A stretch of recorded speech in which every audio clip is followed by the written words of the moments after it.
kulanti wacan oo wanaagsan daawadayaashayga aadka u qiimaha badan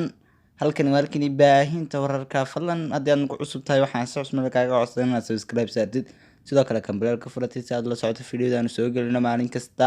ugu dambeyn war farxad leh oo qiimi dhinaca iyo social media ayaa waxa uu sheegaya inay isku noqdeen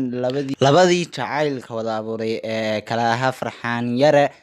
iyo fanaanada caanka ee Rasmi Reys loo yaqaano amaba leh YouTube channelka Rasmi Reys ku qoran tahay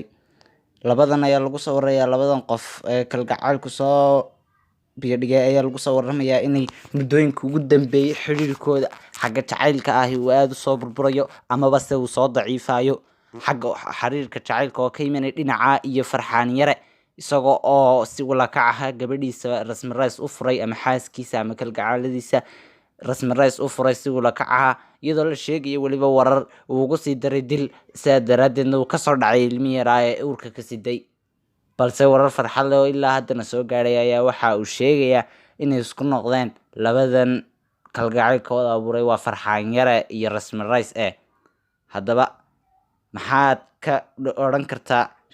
kalgacaylka labadan qof bal xagga commentiga ku qor ama ku soo reeb waxaad ku soo reebi kartaa daawadaado soo cabiraya commentigaaga halkan walkani baahinta wararka videoga like gare